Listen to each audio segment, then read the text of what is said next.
Hello and welcome to Deprogrammed on Unsafe Space. My name is Keri Smith. I'm here with my co-host Carter Laren. If it's your first time here, Deprogrammed is a show that we do where we try and dissect my old ideology, which I most often call social justice ideology. You may have also heard it called intersectionalism or critical race theory. And I'm really excited today because we have a guest who has done a brilliant job of dissecting critical race theory in his workplace. I'm going to let Carter have the honors of doing the introduction, but really excited to speak. Yeah, today we're talking to Casey Petersen, whom you may have seen recently on YouTube. Casey is a researcher at the Sandia National Labs in New Mexico, who recently took a public stand against the critical race theory being pushed at Sandia's by Sandia's HR department. He emailed over 16,000 employees, made a brilliant YouTube video breaking down the false claims, and now he's on administrative leave. I'm sure completely unrelated. So you can follow him on Twitter at Casey A. Petersen. That's Petersen with an E. And we'll put this link below. And his YouTube channel, Data Driven Conclusions. So nice triggering name. And we'll put a link to that below as well. Casey, welcome to Deprogrammed on Unsafe Space. Thanks for having me. Well, I was going to say, I don't know how much you know about our show, but Carter and I started doing this together, this particular show, Deprogrammed, because he and I knew each other years ago when I was somewhat of an evangelist for social justice ideology and critical race theory. And then my eyes started opening to what it really was. I was in it for 20 years, and I started leaving it. And so the nature of the things I was sharing online changed, and then Carter was like, "Hey, wait a minute, I want to talk to her." And so as I left the ideology, we realized we should just have these conversations online because it's so it can be so convoluted, this belief system, and they sell it as such a positive thing. And so we could literally interview experts and people who've dealt with it for years to try and pull it apart. So that's sort of what we do with this show. And I just wanted to ask you, what was your first? Because I saw the video that you did at Sandia Labs after you emailed the 16,000 employees, and then I saw a follow-up video where you were kind of talking about some of the stuff that's happened since then. When were you first introduced to critical race theory? Because that's what you mostly call it in the video. When did you first come into contact with it? It's like asking about the zombie apocalypse. When did you first realize there were zombies? So I think just about anybody that has been paying attention to the news and to events in the United States, even over the past decade, has obviously been exposed to critical race theory, may not have put the name critical race theory to it, but to all those out there that are unaware what critical race theory is, essentially, it is at the core of driving the narrative on systemic racism and white privilege. So critical race theory, a lot of these books that get peddled around, such as White Fragility, Me and White Supremacy, and these books, they are written on the basis or the foundation of critical race theory. And it drives the idea of even the 1619 projects I think a lot of people are aware of, the idea that the nation was founded on racism, all the systems throughout the nation are racist, and even people, they drive very, very hard home the fact, very hard that everybody is unknowingly racist. So even the least racist people, they try to get you indoctrinated with this idea of unconscious bias and unconscious racism, that even you are unknowingly racist and unknowingly participating in this system of white supremacy. So I would say I've been aware of it as long as I've been aware of the, I guess, forming my own worldview and aware of what's going on in the world and the different ideologies that are fighting for the same space.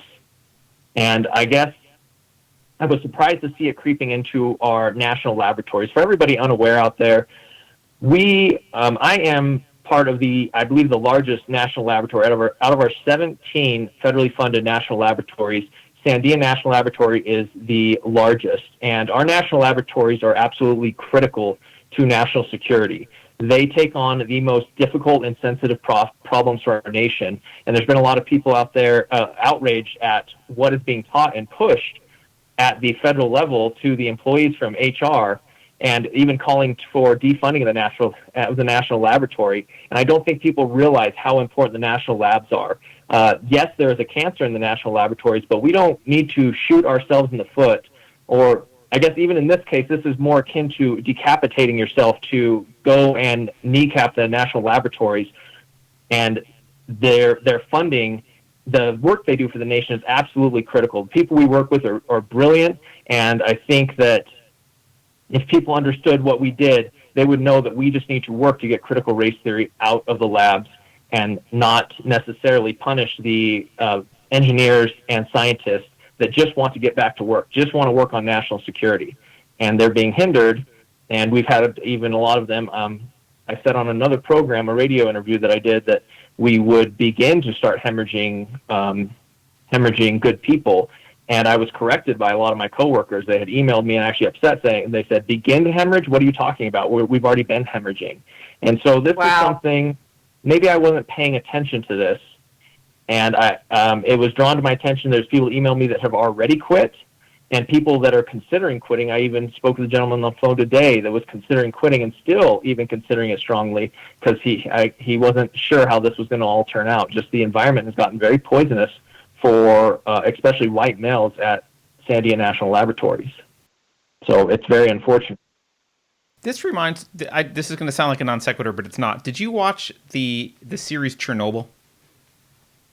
I did not, but I certainly heard about it. I don't think anybody could avoid hearing about that series when it came out. Yeah, fair enough. The reason that it's bringing this to mind is you've got this complex critical system. Now, in this case, it was in that case it was energy, and it was actually dangerous. But you can draw parallels to the work that Sandia does in terms of national security and the criticality of it for the nation, and it was effectively undermined by ideology. It was effectively ideology that that kind of almost insidiously and in an undetected way ate at the edges of the institutions and changed people's behavior in a way that allowed allowed them to overlook what turned out to be catastrophic problems that should have been caught and actually were known beforehand.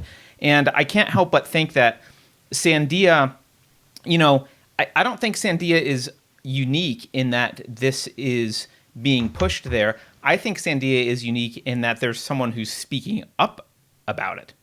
Yeah.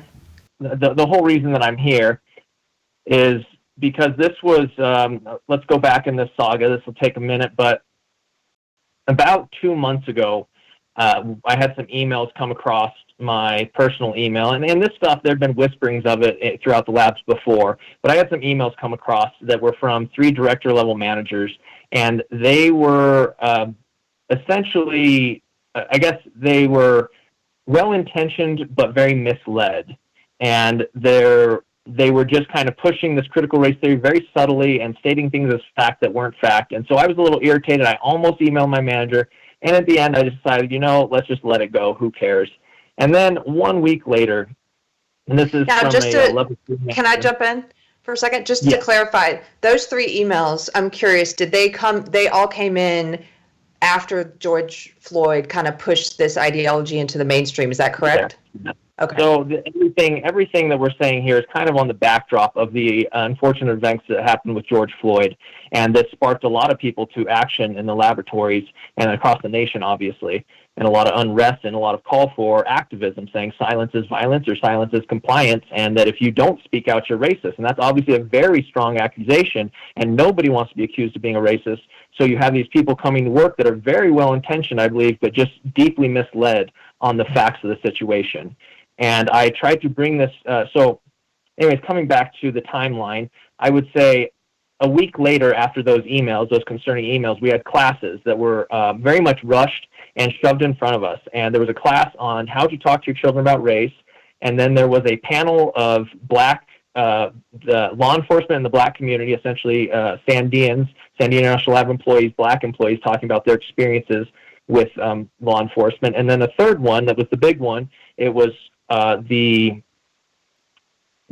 town hall hosted by the president of the laboratories, and it was, what is systemic racism and what can we do about it? And when those came across originally, I saw those and I said, well, maybe these are going to be moderate, maybe these will be corporate sanitized. I could see a way of pulling all of those events off without, jumping both feet into this critical race theory. But at the bottom of them, they have this link to some resources and say, click on these resources and find how you can be an agent of change. And so I followed those resources out of curiosity, of course, and found that as I got on that webpage, they had 2 disclaimers on that webpage. And these disclaimers are very interesting because now everywhere else this critical race theory has shown up after I put my video out to all 16,000 employees and contractors. Everywhere that is, they've attached this little disclaimer, essentially legally hiding behind this disclaimer, saying as long as we have this disclaimer put up here, we can put whatever we want beyond this point. And so I clicked on these materials, and they're very radical materials. There was a book list on there of 20 different books that they wanted us to read. And these books are all critical race theory books, or mostly all critical race theory books. So purchased and dug through all of these books. And you find that 12 out of 20 of these books are very anti-Trump. And my whole thought here in putting this video out is that agree or disagree with the politics of the situation, you cannot disagree that this is controversial, and it should be they should not be pushing it by our government-funded laboratory. So with all these materials, I found them to be very concerning, radical, even racist in nature, very anti-white, very demeaning towards minorities. When I say racist, I mean it was both anti-white and very belittling to African Americans. Any self-respecting African American with a backbone would be very offended by being treated like this. Just very patronizing, I guess, the soft bigotry of low expectations. That's a term that you hear often, and it definitely applied here. Talking about essentially how you as a white individual need to become this white savior and constantly help them and prop them up and make sure their voice is heard, and just so demeaning and such a damaging ideology of victimhood. If I had an enemy and I wanted to wish the worst thing on him, I would just wish that he took on a mentality of victimhood, because it absolutely destroys people. And to give that to your children and be pushing that on all these materials saying, oh, your children, make sure you speak to them about their white privilege, make sure you speak to your minority children about the history and how they're victimhood and they're oppressed. And nobody is working to get ahead at that point. And so I'm glad you brought that point up. I just wanted to underline that point. We talk about that a lot as well, is that this ideology, like you said, it's not just anti-white and anti-male, but it's sexist towards everyone. It's racist towards everyone. The way in which it's sexist towards women and the way in which it's racist towards anyone who's not white is in that very belittling, demeaning, and condescending way. So first of all, I commend you for reading all 20 of the cult indoctrination books. A lot of the people who push them have not read them. I find if you start talking with them. Painful. Don't get me wrong. I didn't enjoy the process. Yeah, but that's a real commitment to truth. I love that. And so, yeah, one of the things they push in the books, and I saw you mention in the video, and they try and say that things like being on time, meritocracy, individualism, strength, perseverance, that these are all white things that are owned somehow by. Those are very damaging to minorities, people of color, and females. It's just essentially, if you can dream it up, if it is a good trait to have, slap it on the list, and it would make the list for being racist and sexist. That's essentially the cutoff for those.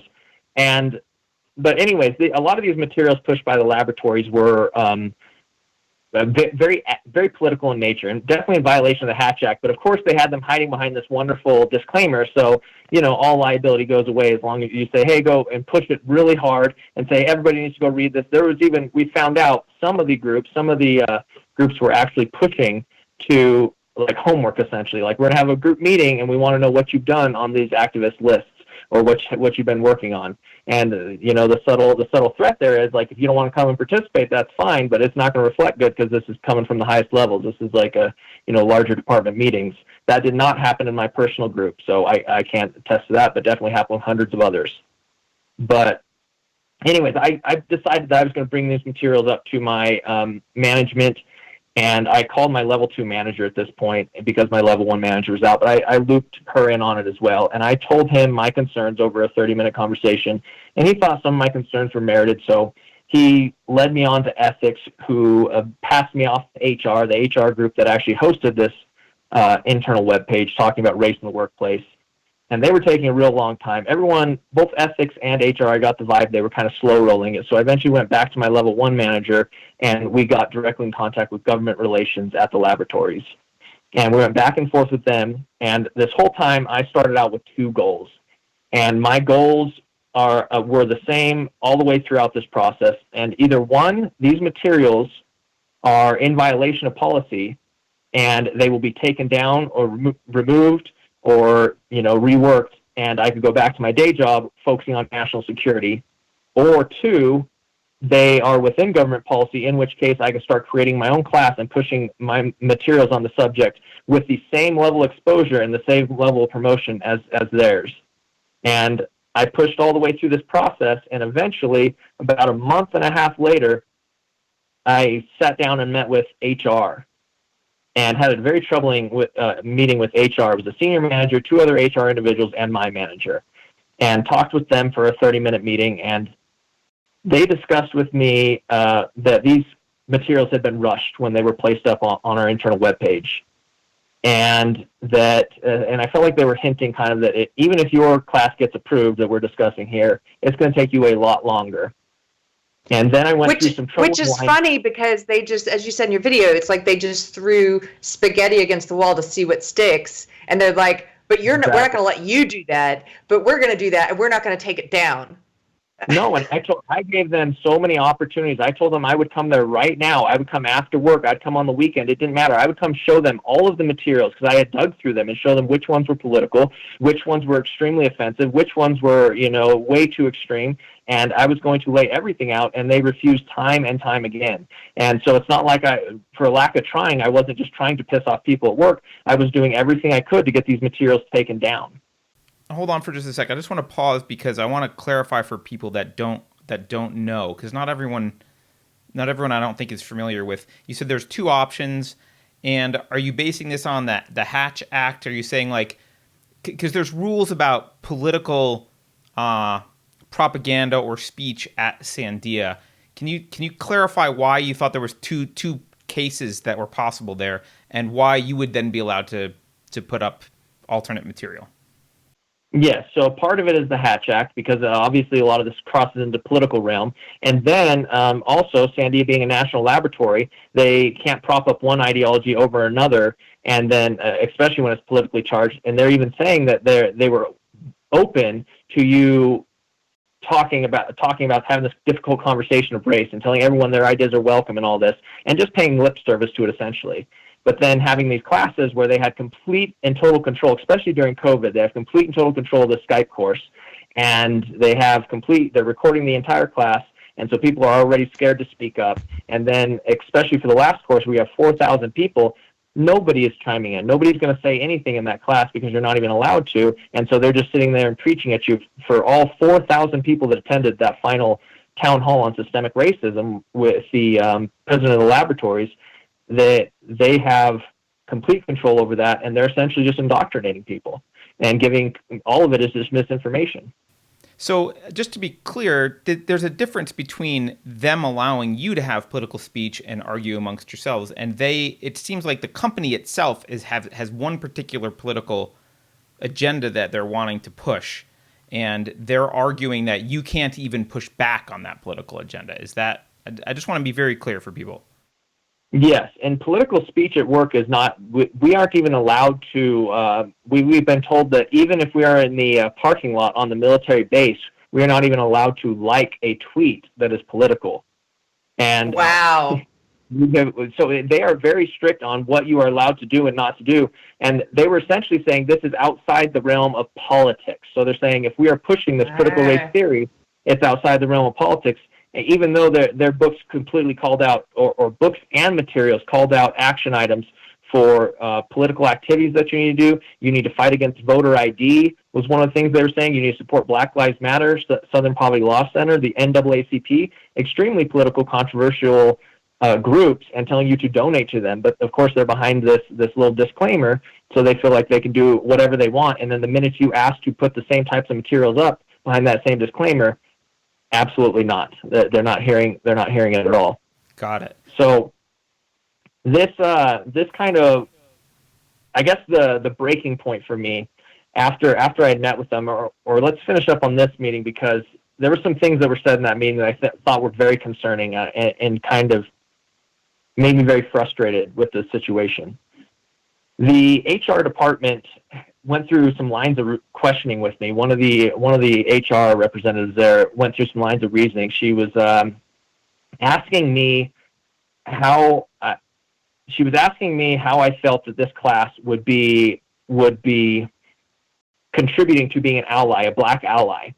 And I found that very troubling, because being a black ally seemed ridiculous to me. You don't need to be a black ally or a white ally. You should be an ally of all races, and you should be an ally of truth, honesty, and decency. So I got very frustrated there. But the worst part of the meeting is when the senior manager of HR told me in frustration that, because I kept telling them again and again all of the falsehoods, all the false materials, all of the bad data that they've been using, and she eventually tells me out of frustration that it is not their job to fact check these materials for accuracy.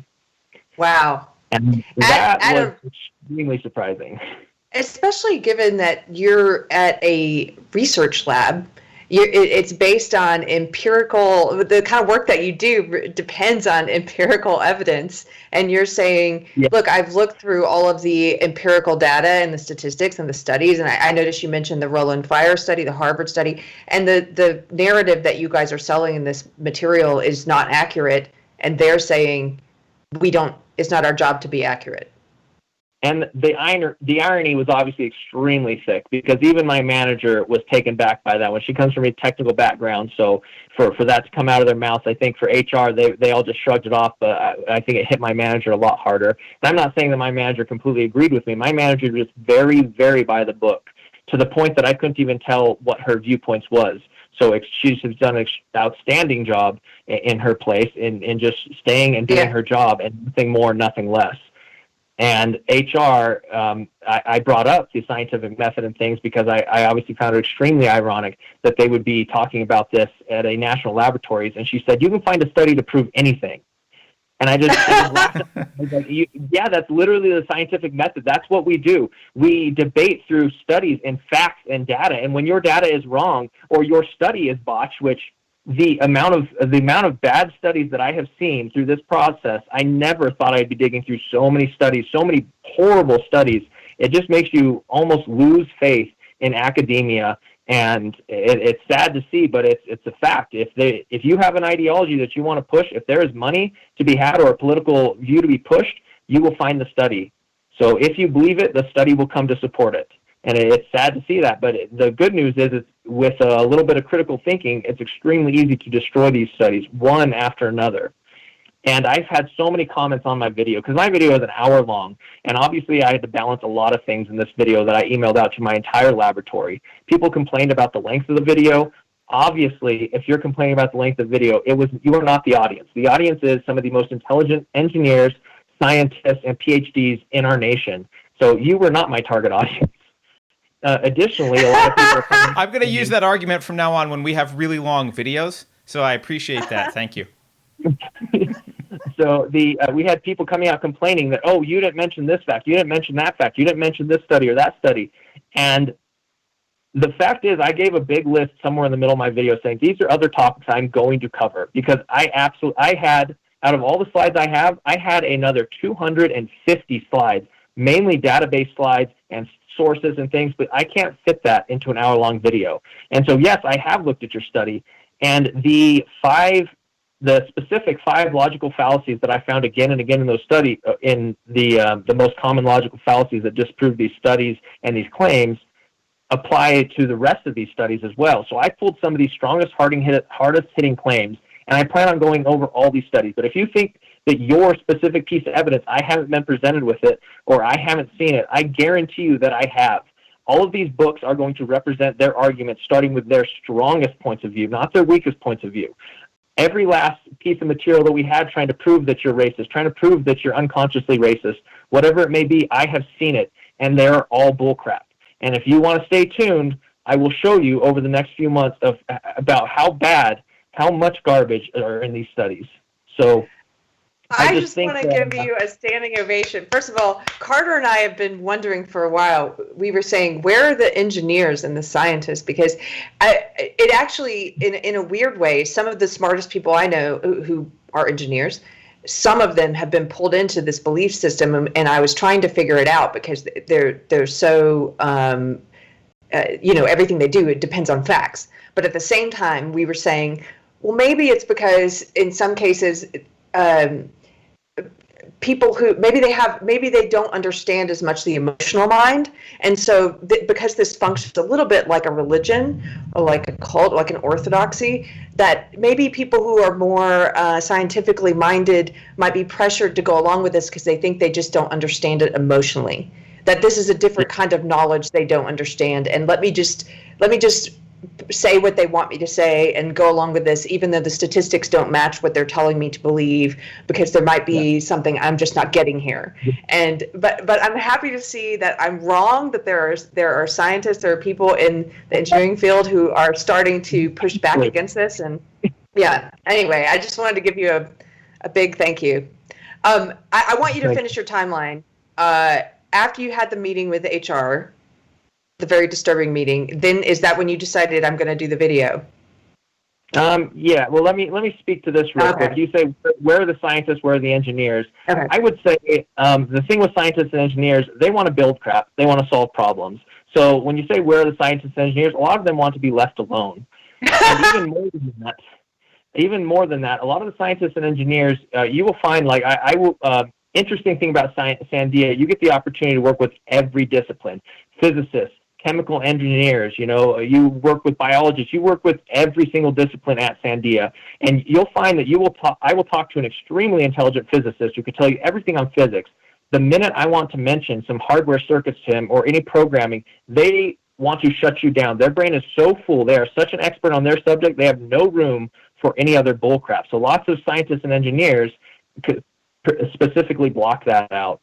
But back to the timeline of the video, it was about 2 weeks after that, and after the town hall on systemic racism that we had, 2 weeks after the meeting with HR, and after the town hall on systemic racism, that and I had been expecting a meeting within this 2 weeks. Of course, it never came with HR. And then I had a sit-down meeting with my level 1 and level 2 managers, and they were only relaying information from above. So very much like there was no conversation really. It was just them giving me what the word was from above. And essentially, they had told me that you have been heard, like, we appreciate your point of view. Thank you very much. Yes, we did rush some of these materials. We apologize. We're currently forming a board to review these materials, which are still up to this day. And so it's been like a month or almost 2 months since I actually brought this up to them.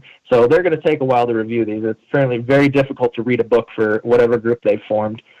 And they said, we appreciate it, but this matter is closed. We're not going to be able to debate it at work, and essentially you're free to have your own opinions at home and get back to work. And it's at that moment that I just thanked my level 1 and level 2 manager. Obviously, there's no debate to be had between myself and them. And I had determined that, I was going to see this through to the end because it was actually an extremely immoral stance that they had. And so I was morally obligated to do what I did. There was no me making a decision, wondering if I should or shouldn't do this. It's like I was very well aware what the risks could be, but I was morally obligated because their views, if incorrect, if their data is incorrect, it's not just, oh, you misled some people. It is immoral. And that is why in my video I highlighted only one topic. Out of all the topics I could have selected, I selected only one topic, and that was the topic of systemic racism in policing. And the reason I highlighted it is because there is a death toll associated to the lies of systemic racism in policing and critical race theory in policing. And I went through it in the video, obviously, and there's a big misconception when you talk to a lot of people for the first time who have not heard about these statistics for cases like George Floyd. Obviously, George Floyd was not killed with a gun, so he may not have even been included in those death statistics, but he is part of an even smaller group of people.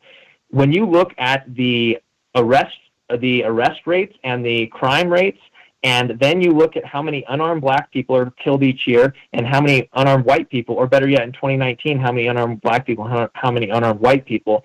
There was only 25 unarmed white people killed in 2019 and 14 unarmed black people killed in 2019.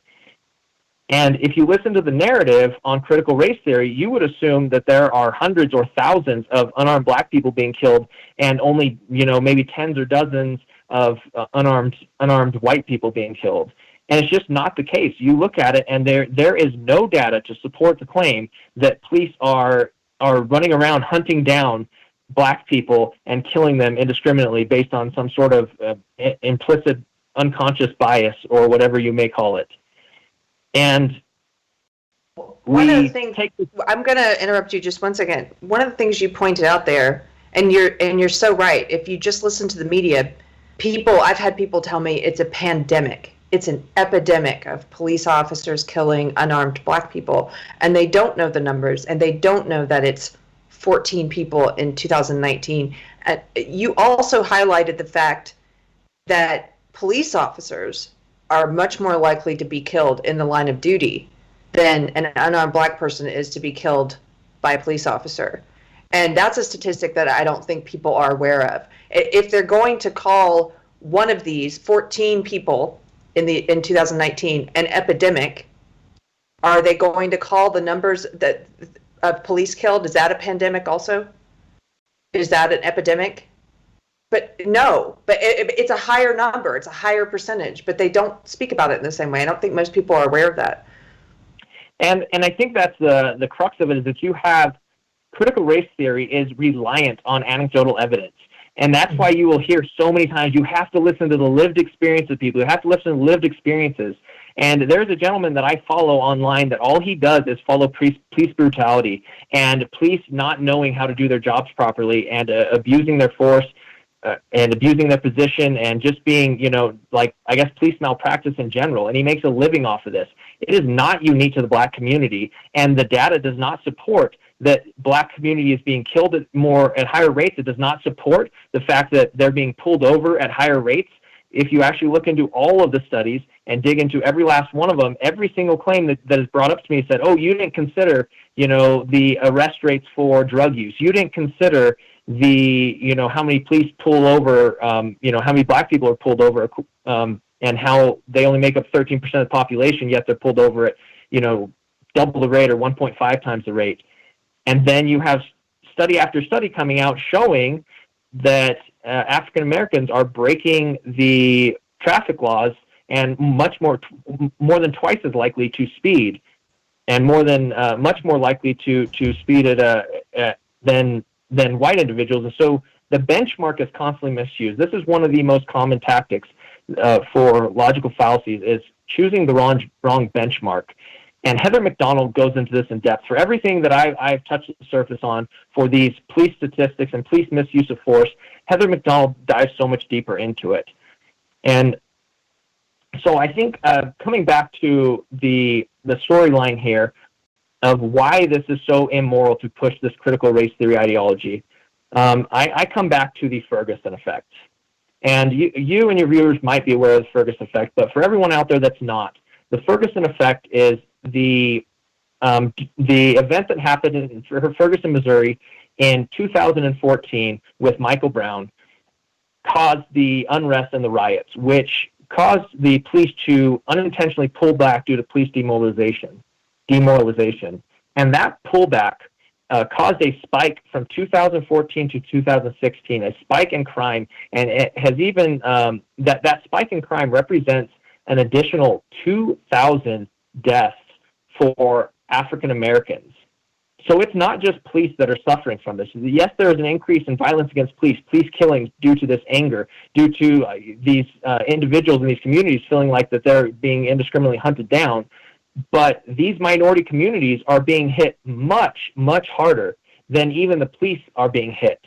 And continuing to push these lies from essentially what is equivalent to an ivory tower over here at the national laboratories, where everyone has very, very cushy jobs. Nobody is going into these minority communities, these dangerous low-income communities, because as we know, minorities are disproportionately poor in the United States. Instead, they are pushing this ideology, and the ones who suffer the consequences are going to be these poor minority communities. So once again, we see an instance where critical race theory is actually working against the very thing it is claiming to champion. Yeah. And so the immorality of it, if you take it from that point of view, it's obvious that there's no other course of action than for me to put the truth out there and correct the record. And so that's exactly what I decided to do, and I went to work on creating this video. And on last Tuesday, I went in and emailed this video out with 6 separate sources that it could be found at, and my own personal email that people could reach me at. Within 1 to 2 hours after me emailing out, the links have been blocked for navigating to it externally. And then 2 hours after, I believe 2 to 3 hours after that, it had been scrubbed from everybody's email. And I think the Sandia HR and the Sandia management had never heard of the Streisand effect, because that only worked to promote the video, because you go tell a bunch of extremely intelligent scientists and engineers what they can and can't listen to, and what I did they're not allowed to hear, and they find a way to listen to them and hear them. And I got a lot of comments after that wave of people came in, like, very surprised, like, what? This is what they didn't want us to watch? Are you kidding me? It's just nothing in there is extreme. I don't think any of my viewpoints were extreme. We have to have some sort of balance between everyone and everything is racist, and white people are the problem, and racism does not exist. There is some middle ground in there to address these problems and realize that they exist and actually come up with real solutions to them. But when your conversation is based in the fact that everybody has to first and foremost agree that everyone and everything is racist and then move from there, it is a conversation that is destined to fail from the get-go. And then later that afternoon, that's when you found out that you were put on what, paid administrative leave, I guess they called it, was just a few hours after that email? Yes, so due to, I guess, security concerns, they placed me on paid administrative leave, and I'm still on paid administrative leave going on almost a week now as of tomorrow. And I don't know how long it takes to review these resources, but I think it's pretty obvious that they aren't reviewing 6 links to see if I jeopardize security. I imagine they go through a lot more links in one day than just 6 links. If that takes them that long, they seem very inefficient in their job. So who knows what's going on behind the scenes right now, but it seems like last I knew, nothing had changed at the laboratory. The materials are still up. There is another class on racism tomorrow. I have no clue if that class will be more moderate or corporate sanitized. I'm guessing that it would be. And I put out a video today calling a lot of the individuals in the laboratory to stop avoiding these trainings. And this is for everyone in the nation. I've had a lot of people say, what can I do? This is happening at my work. How do we fight back? And the first step to this is to make people realize burying your head in the sand does not make this better for you or for your children. There's a lot of people that say they're willing to fight and die for their children's future and things like that. Yet you have so many people that the minute that their job is threatened, they cower down. And this battle of ideologies, if you allow this poison to persist in these national laboratories at a federal level and trickle through our private industry, your children are going to have absolutely no chance. Now is the time for everyone to stand up, become an HR watchdog. You need to go to these trainings. It's not fun. It's not exciting, but you need to go to every one of these trainings. You need to dig through those materials. You need to show up en masse to these trainings. And when something crazy is said, if you're not the brave one that stands up, you need to be standing behind the person that stands up and says something. You need to make it extremely uncomfortable to have these trainings in your place of work. If you have over half the class showing up and it just becomes a controversial thing, the company, at the end of the day, typically wants to make money or make great things. And so they're going to throw their hands up, and you will have logic and facts and data win every day of the week. And can you tell us a little bit about, so after you released this, I'm not sure when you became aware of this, but I know you touched on learning that some of the upper level management had been going through trainings last year. And the news article that came out, I think it was Christopher Rufo wrote a piece about how white men, upper management white men, were sent to what amounts to a re-education training. Can you talk a little bit about the training that they went through? Because I think for anyone who hasn't heard that, it's if they have any knowledge of history, it's gonna bring up a few things in their mind about the forced apologies, that kind of stuff. So the training, obviously I highlighted that in part of the video, but go check out Chris Rufo's. He has a Twitter feed that he checked and an article that he wrote about it. And this training a lot of people felt sideswiped by all this stuff happening because it had been pushed real lightly, and we said it felt like it came out of nowhere. But in fact, basic training had already taken place. All of these leaders had been forced to. These are mandatory trainings these leaders were forced to attend. And training was called, I think, White Men as Full Diversity Partners was the training. And essentially the entire thing is a very intersectional critical race theory type of training where they are teaching that white males are the problem, that, essentially the victim groups of females and people of color need to be supported by you. You need to prop them up, and they need your help. And then they teach a lot of very divisive things, forcing them to write apology letters to these groups, the females and the people of color, and just everything that we've been talking about. That's exactly where all of these materials come, where these activist checklists come from. And like we talked about these books, and especially White Fragility and Me and White Supremacy, they're set up in a very specific way where they start with some very sane ideas. And even I guess you can call them sane if you're not paying attention, but White Fragility, they even start with the idea that, race isn't biological. And on its face, you kind of relate it immediately to saying, like, well, race isn't important. We're not, like, race means nothing, and, like, kind of colorblindness almost. And then they introduce you to these ideas of white privilege, and they introduce you to these ideas of unconscious bias, and get you to this point where you're feeling like, oh my gosh, they've been so oppressed for so long, and oh wow, I'm part of the problem, and even I'm racist. Oh, this is so bad. And then then at the end, it's, here is the activist checklist that you need to check off. This is the things you need to do. This is the actions you need to take. And so it's almost a religious indoctrination. And for somebody reading this book that does not have any critical thinking skills, it really is just an indoctrination session. If you can't see the BS that's within all these statistics and facts they're supposedly pointing out, then it's very easy to get roped into this. So these are the trainings that they were going through and the types of materials they were even suggested to consume. And so then when you look at it from that viewpoint, that's back in 2018, 2019, these trainings are going on. So they were all geared up and ready to go. And the George Floyd incident was the perfect opportunity for them to launch this at a larger level on the laboratory as a whole.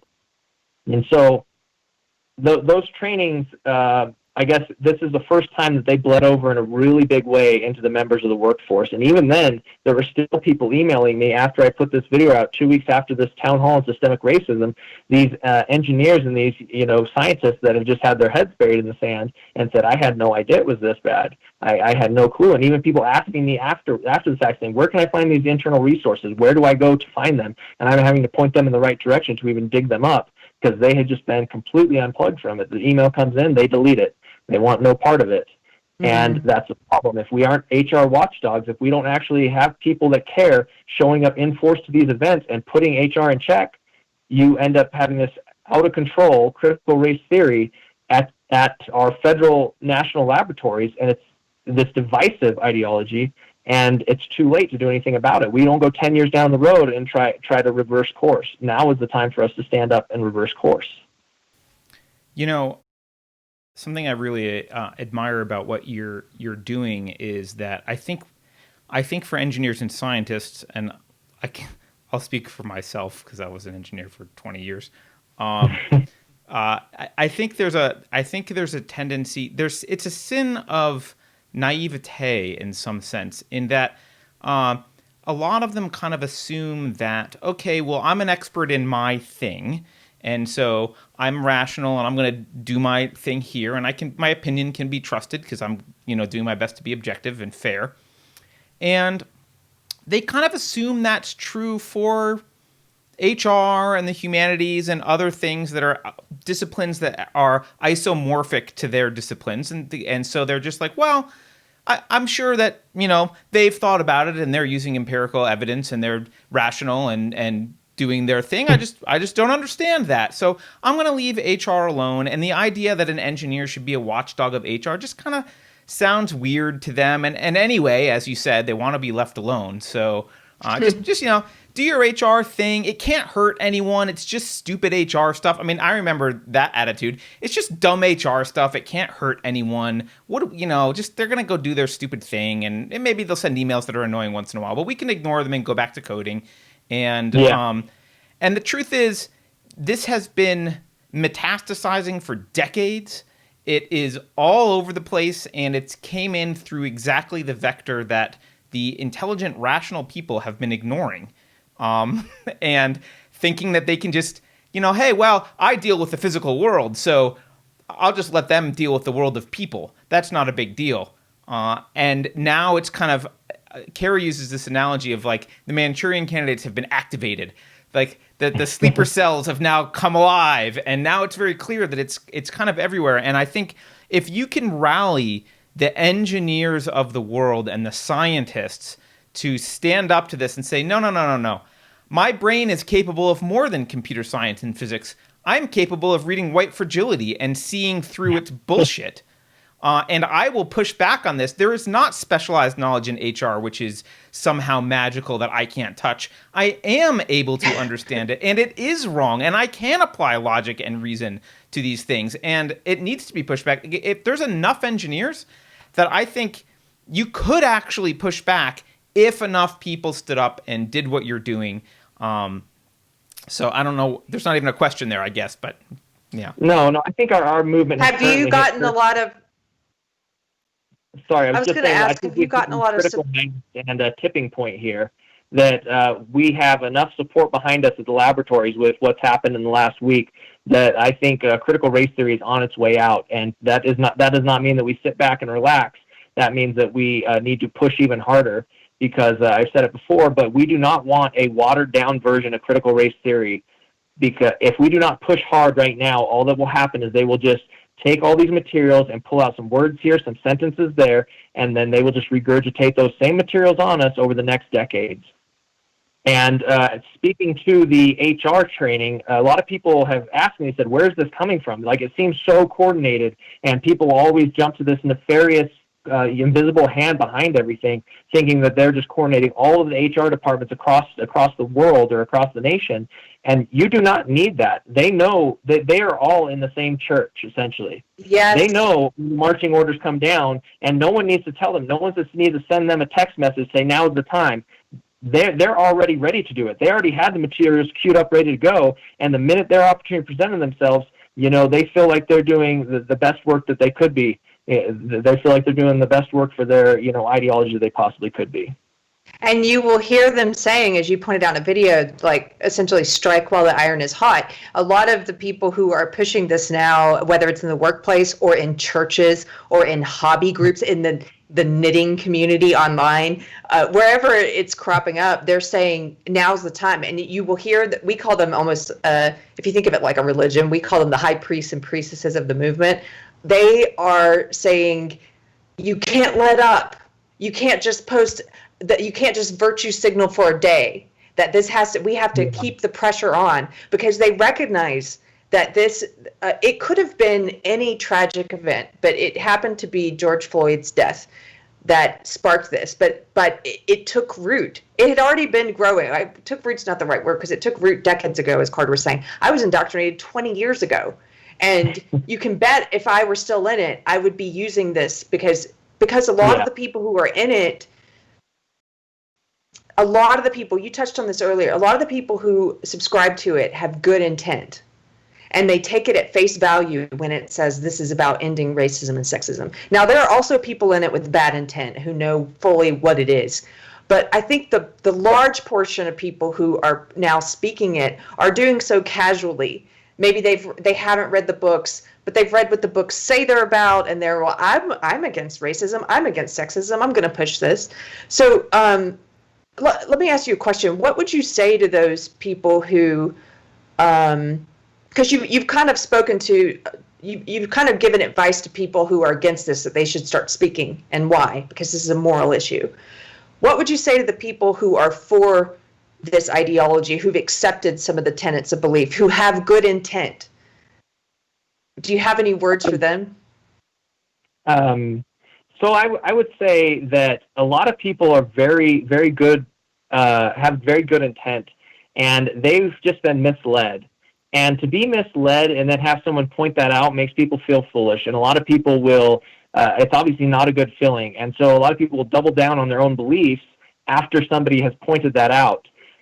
And I would even say for people who are hearing of this for the first time, there are a couple videos that I would challenge you to go watch.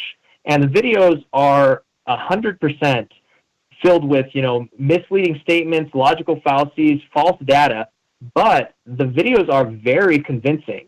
And so it will just show you that it is not difficult. You'll find yourself there like nodding your head and actually concerned for a lot of these. The two videos are Systemic Racism Explained and Racism by the Numbers, Racism in the United States by the Numbers. And those are two very short videos, and they just have a bunch of what seem like hard-hitting facts.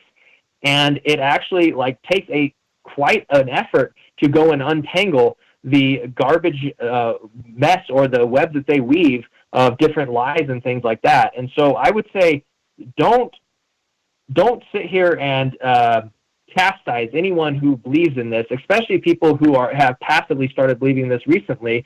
Try to just guide them to the fact that they've been lied to.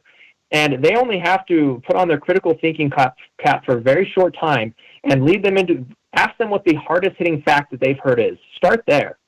And you say, what is the hardest hitting fact? And if you're unsure, just listen to it, go back, do some research on it, and you need to debunk them one by one and start with one thing at a time. Don't have them dump 50 different facts that they supposedly think they know on you. Start with the hardest hitting ones and work your way down the list. And after you get to number 2 or 3, all of a sudden, they start to really doubt the sources that are feeding them this garbage. You have to make them realize that they have been lied to. They have been made to look foolish by people with ill intent. So it is not their fault. And I want to bring this back to the national laboratories. This is bleeding into our policy, our hiring policies, our promotion policies, and it is damaging the laboratories. Like I said before, I said we are going to start hemorrhaging people. I've been told we have been hemorrhaging people. And I will have a video coming out later this week that I had permission from an individual that we're going to be sharing about somebody who has left the laboratories, large part due to this. And we're going to be highlighting that. It's a very hard-hitting video. And it just kind of airs more of the dirty laundry of what's been going on in our upper leadership and how damaging it is. And it's a sentiment that people at the laboratory share. And there's a lot of people that have one foot out the door and are starting to look for another place.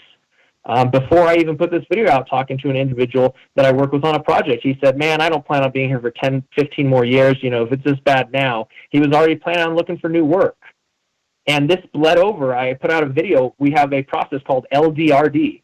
That's Laboratory Directed Research and Development. And that is the only funds that the lab gets from federal funds that we direct ourselves. We tell it where to go as a laboratory. We set up boards and we direct it towards, matters of national security projects that would otherwise be unfunded. So these are already extremely high-risk projects.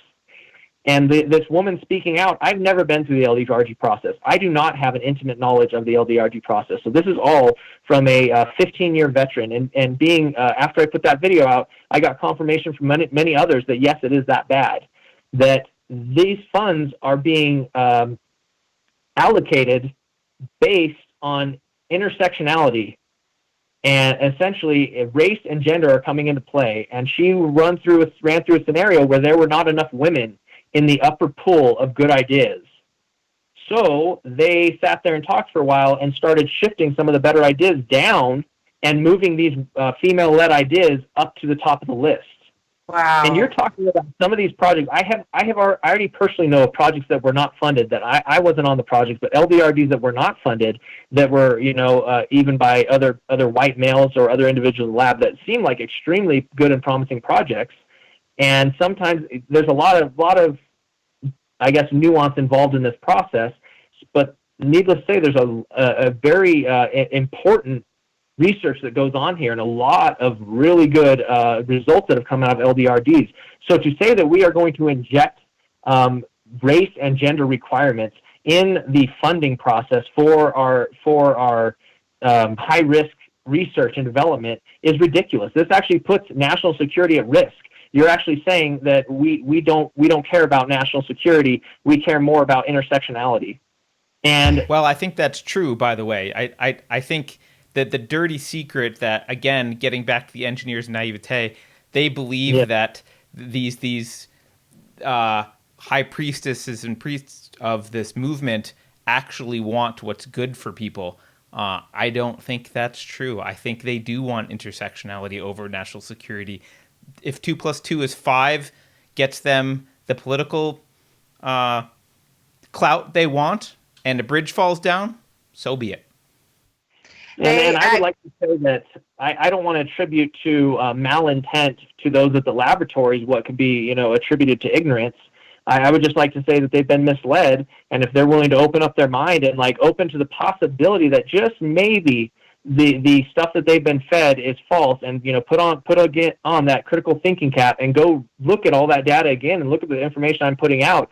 I am not trying to mislead anyone, and I have said this before, but if they want to have this debate and moving forward and they want this to be in laboratories, I am completely for it. In fact, I encourage it. If they want to do a class on systemic racism, let's do it. 30 minutes for one side, 30 minutes for an opposing viewpoint. And if we want to get critical race theory out of labs, it will be out of labs faster than we get out any other way. You want bad ideas to be destroyed overnight, all you have to do is shine a light on them. The only way these ideas can survive and thrive is in darkness, with them shoving it down our throat and keeping people scared to speak out. So I encourage them, if you really are serious about having this debate and wanting to have the hard discussions, let's have them. Let's have them based on facts. Let's have them based on logic, and let's set one up after another, and you will very quickly find that it is out of our laboratories overnight. Oh yeah, because it can't withstand actual inquiry. It can't withstand an actual debate. That's why they don't allow you to disagree or to push back. It's very much like a cult in that way, as you found out when you tried to offer a class with facts that didn't come to the same conclusions that they do. But you're pointing out something really important about the ideology, which is that once it takes over, once it's moved into your workplace or your church or your hobby group or your school or your company, like Google, it becomes the number one priority. It becomes the lens through which everything is viewed. And so, as you're saying, it's affecting the hiring process. It's affecting the projects that you get, the ideas that you're putting forward in this national security lab. It's impacting what you're working on.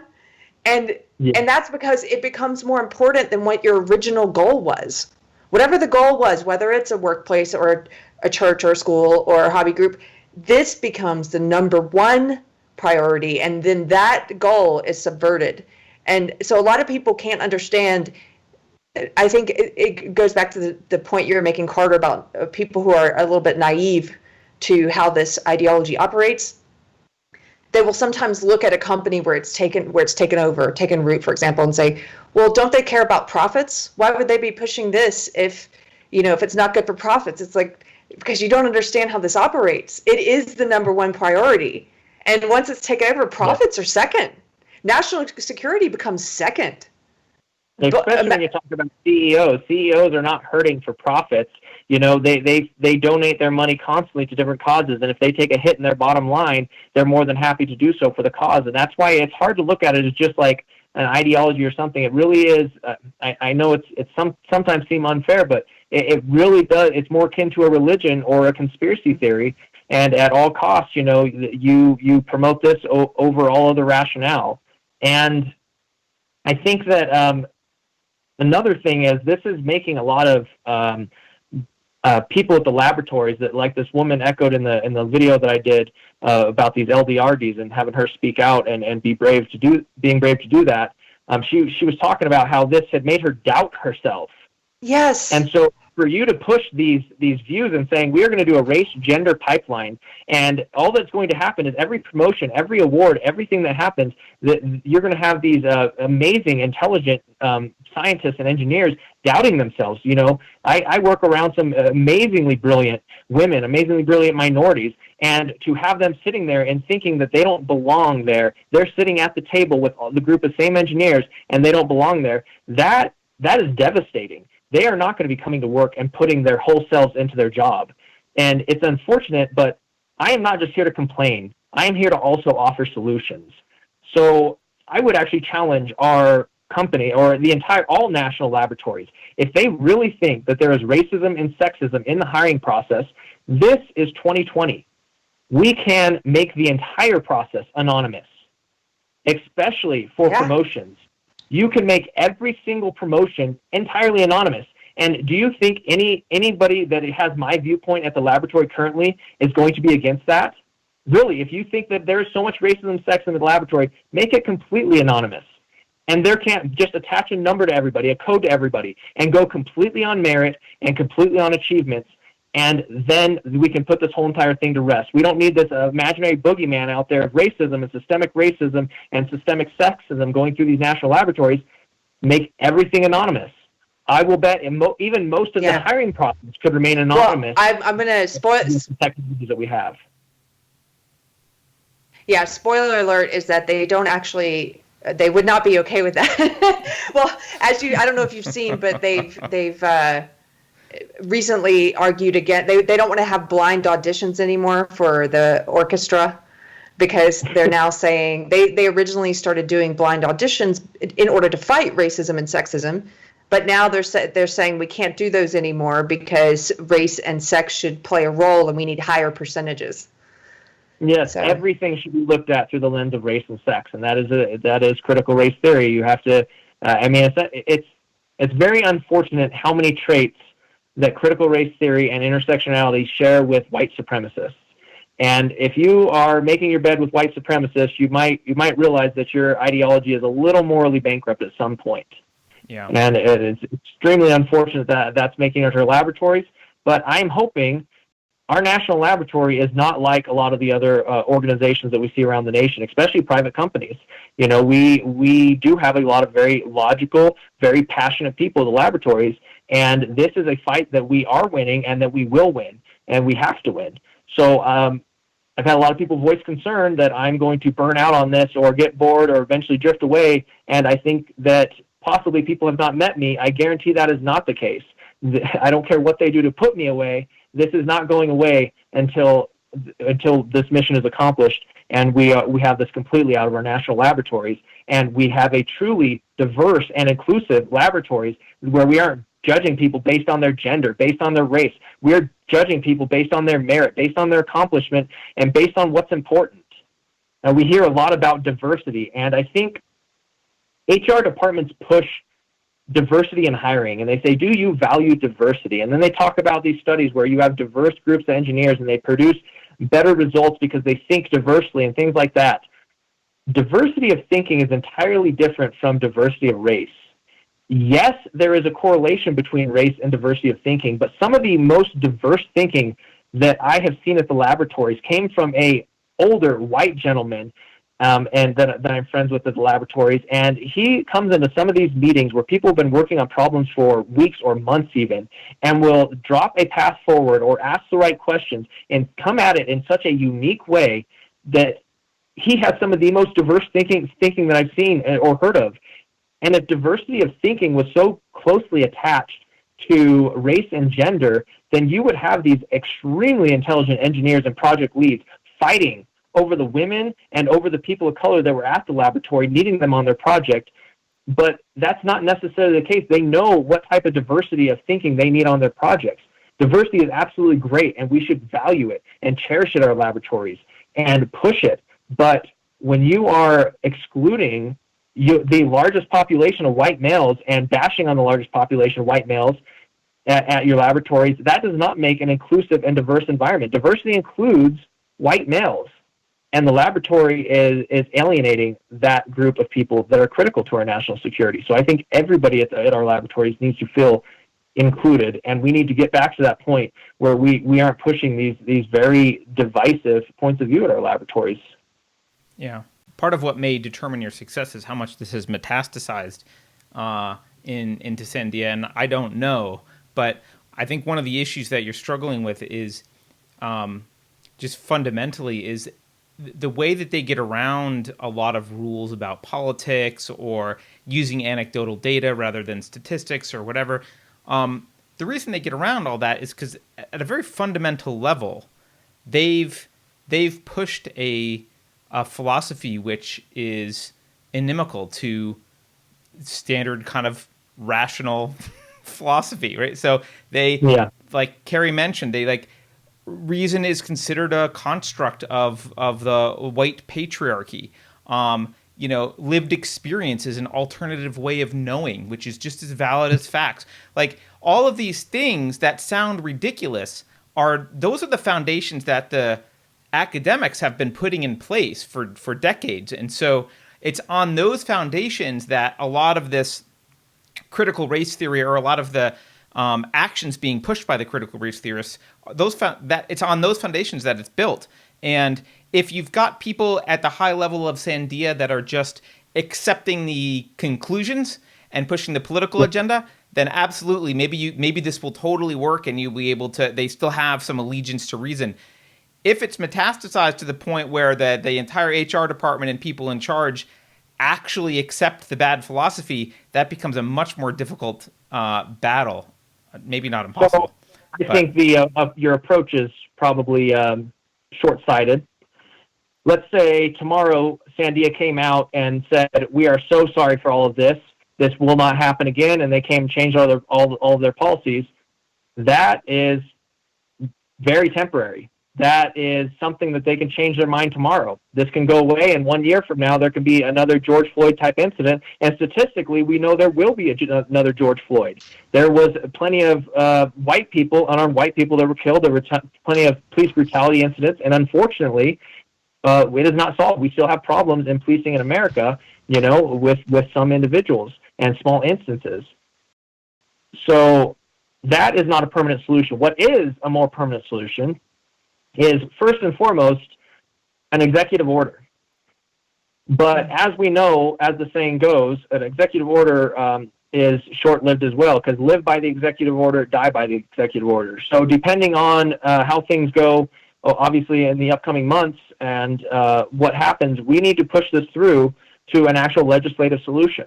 Legislation is much, much more difficult to come back on, and this needs to go not just for Sandia. I've already gotten emails from many other organizations in the federal government that have seen this. Even Los Alamos is having these similar issues. I don't know to what extent, but I've received things discussing that. And this is something that needs to be done from a federal level. We have 17 national laboratories, 17 absolutely brilliant, critical national laboratories. And if we do not stand together, that means all individuals working in these national laboratories and U.S. taxpayers stand up right now and make our voices heard and get our voices in front of the correct people. This is going to be a problem that's only going to repeat itself. Maybe this goes away for a few years just because I put some video out, but it's going to keep coming back again and again and again. So anything less than a legislative action is completely unacceptable. And so we are pushing that front, obviously, with this barrage of emails and stories that are being leaked and things that are way worse than I knew they were. We're pushing all of that up to the correct sources throughout the government, and we are seeing some movement on that front, and we will not stop pushing until we get a legislative solution. Can you tell people what you're doing? I know you've set up emails and templates and that kind of stuff. Can you tell people that are interested in supporting this how they can utilize what you've set up and what your plans are for the future here? Yes, the video that I put out today talking about becoming an HR watchdog has 3 boilerplate emails, and these emails are jumping off points. One of them is for the general public, and we left a list of people that you can email as a citizen. Email, and there's even phone numbers of where people can call to draw attention to this. And so that's for the general public. And then as for the Sandia National Labs employees, if they just go to the channel Data-Driven Conclusions, that's our channel. They'll find all the videos there and all the information they need. The other 2 are for them.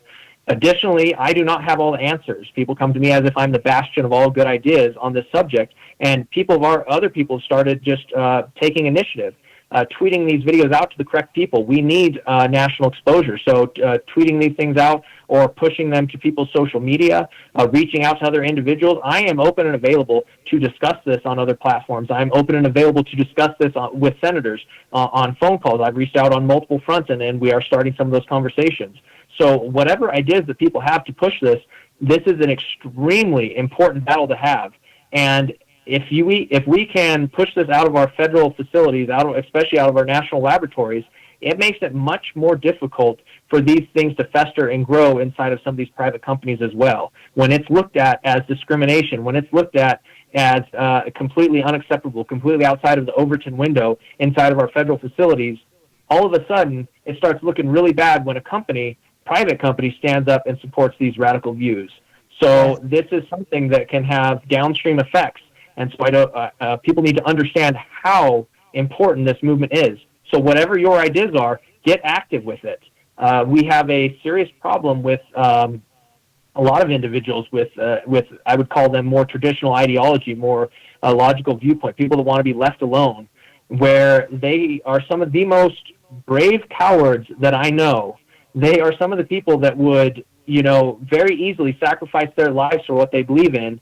And at the same time, you ask them to stand up and speak out against something and, possibly sacrifice their job, and they crawl into a corner. And it's completely acceptable, understandable, because that is their livelihood. They have people depending on them and loved ones depending on them. But now is the time to stand up. This is the call to action. It's not getting any better than this. If we do not stand together now, there's not going to be another movement 5-10 years from now that's going to push back harder, that's going to be more successful. Nobody's going to do it for you. Nobody can take a back seat to this. We need to stand up, stand together now, and as a country, push this out of our national laboratories, and when that's done, start pushing it out of our private industries. Let people make it extremely clear that this type of speech and this type of ideology is well outside of the Overton window. And if you want to have your own whatever views you have, it's just like any religious views. You can keep those at home, keep them to yourself. We don't want to hear about them being forced on us. Funny enough, that's what they told you. You can have your private opinions at home. Yes. Well, Casey, I just wanted to say thank you so much. I love what you're doing. You are providing an example for people. Carter and I talk a lot about how, as you're saying, the fears that people have are very real. And they're legitimate. You could lose your job. You could be placed on administrative leave like you. You're sticking your neck out there. But as you said, now is the time. You're still legally allowed to speak against this ideology now. That may not be true in the future if we let this fester for too long. So I'm really grateful for you that you're putting your neck out there and you're standing as an example for people. Yeah.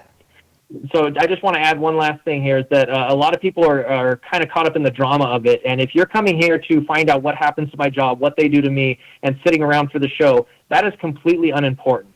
That is not what we are here for. Regardless of what happens to my job, we are seeing this fight through to the end. So if you are coming around to grab some popcorn and see what happens to my job, I do not want you anywhere in this fight. We need people that are here and active and ready to fight alongside of us. And regardless of what happens to my job, that's not the important thing here. The important thing is our national laboratories and our scientists and our engineers and our nation. Yeah. So we need to stick together and focus on what matters and stop focusing on the drama of what's going to happen and what Sandia may or may not do. But that's exactly why you're an example for people, because it doesn't matter.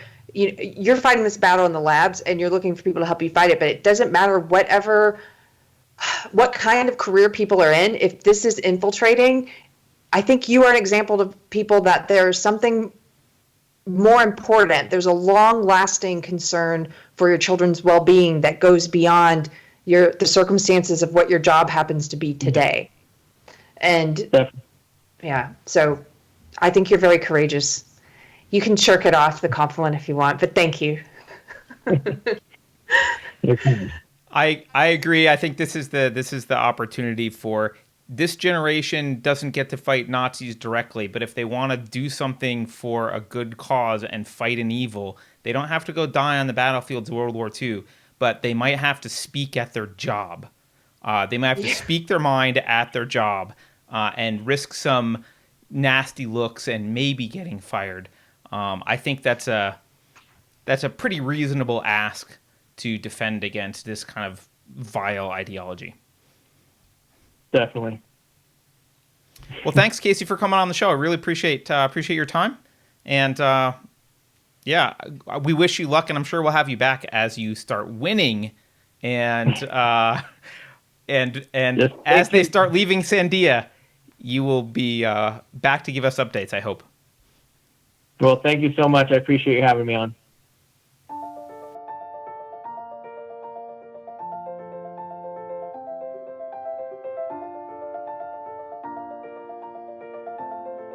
Thanks for watching. If you're new to the channel, we have a deep content library that includes interviews with everyone from Mike Cernovich to Megan Murphy, so go check it out. If you'd like to see more, please consider supporting the show by visiting unsafespace.com/donate. You can find us on all the major social media platforms, at least for now, and you can find a community of like-minded individuals on our Unsafe Space chat on Telegram. See you there.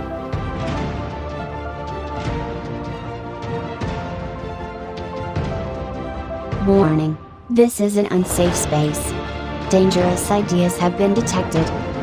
The content of this production has not been authorized by the Cathedral. Pay no attention to it. For your protection, the following co-conspirators have been unpersoned and marked for cancellation. Please avoid any contact with these individuals. I have calculated a 95.6% probability that none of these people are real anyway.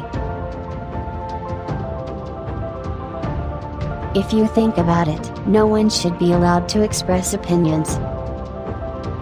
But don't. Think about it, I mean. That's not your job. Thinking has been scientifically proven to be less efficient than compliance.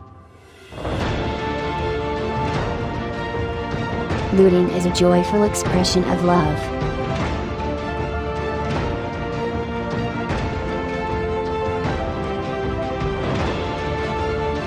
Computer voice Curtis, never mind, that last line is fake news. Please disregard it and return to your safe space immediately. There will be cake.